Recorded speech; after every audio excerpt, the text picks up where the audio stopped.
বাপু কনো ঐ বাপু ক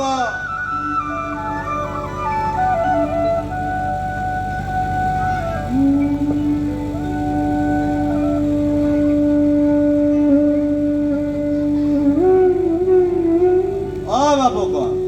বাপু কনো ই মোক আজি এৰি থৈ কলৈ গুচি গ'লগে আজি কি গাঁৱৰ ঘৰৰ সকলো মাটি বাৰী বেচি চহৰলৈ মোক লৈ আহিছিলে আজিৰ পৰা বোলে মই চহৰত থাকিম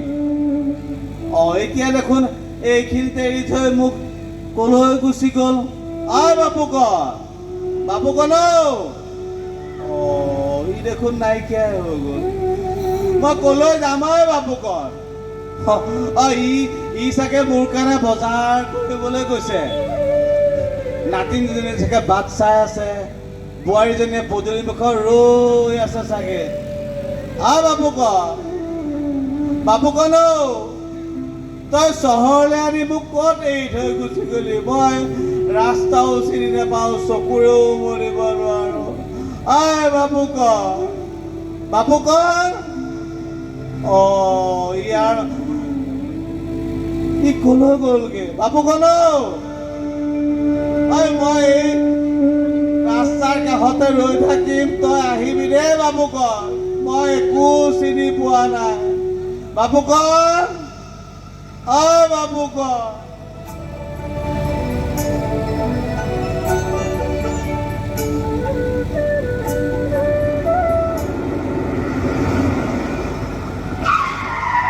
এক্সিডেণ্ট হলো এইফালে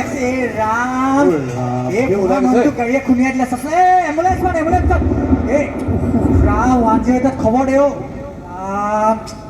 গোটেই সেই বুঢ়া মানুহটো কোনে এৰি থৈ গ'লো এতিয়া অকলে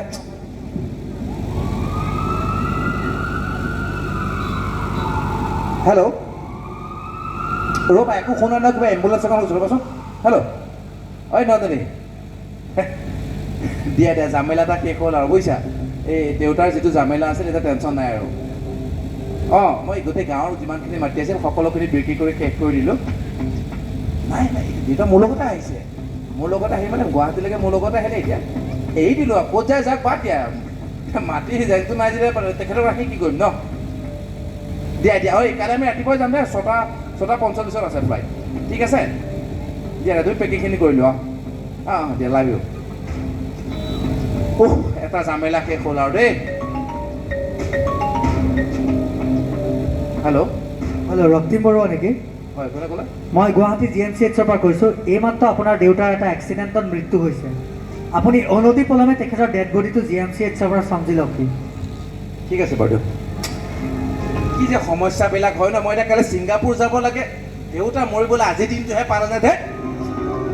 এতিয়া মই কোনফালে মিলাম বাৰু তেৰিকা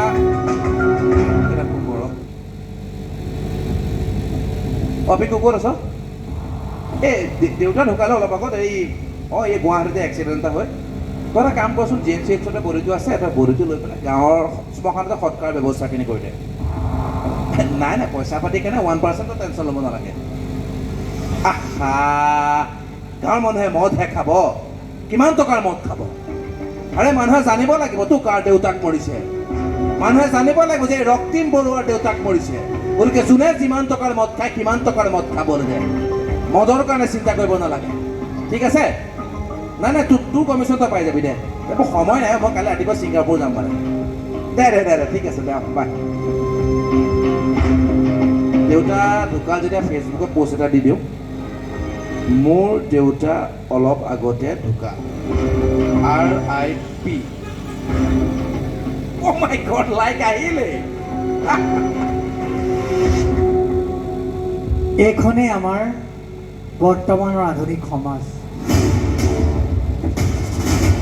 আচলতে আধুনিক বুলি কোৱাতকৈ ষ্টেণ্ডাৰ্ড বা ছফিষ্টিকেটেড এনেকুৱা শব্দবোৰ ক'লে চাগে আমাৰ প্ৰজন্মই বেছি ভালকৈ বুজি পাব আজি আপোনালোকে দেখিছে চকুৰ সন্মুখতে দেউতাকৰ মৃত্যু হৈছে পুতেকৰ বুকুত কোনো আবেগ নাই চকুত চকু পানী এটা কথা ঠিক লাখ লাখ হাজাৰ হাজাৰ টকা খৰচা কৰি মাক দেউতাকৰ শ্ৰাদ্ধ পাতিব, লগৰ ল'ৰাক মদ খুৱাব, ওচৰ চুবুৰীয়াৰ আগত ফিতাহী মাৰি ক'ব, চা মই মোৰ মাৰ মৃত্যুত দেউতাৰ মৃত্যুত কিমান টকা খৰচা কৰিছোঁ গুৱাহাটীৰ পৰা আহি। কিন্তু জীয়াই থকা অৱস্থাত সেই একেই পিতৃ মাতৃৰ প্ৰতি আমাৰ সেই অকণমান সন্মান গ'লে গুচি যায়। আমি কেনেকৈ পাহৰি যাওঁ সেইজন দেউতাক,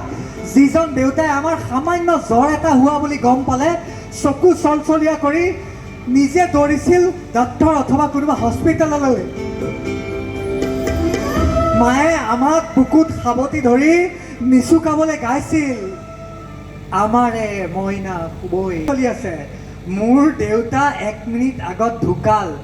ফেচবুকত চেলফি এখন লৈ আপডেট দি দিলোঁ, লাইকে লাইক, মোৰ মা মৰিছে লাইক, মোৰ দেউতা মৰিছে লাইক। আচ্ছা আপোনালোকে কওকচোন, লাইক মানে জানো ভাল পোৱাটো নুবুজায়? তেনেহ'লে কাৰোবাৰ মৃত্যুত কোনোবাই কেনেকৈ লাইক কৰিব পাৰে?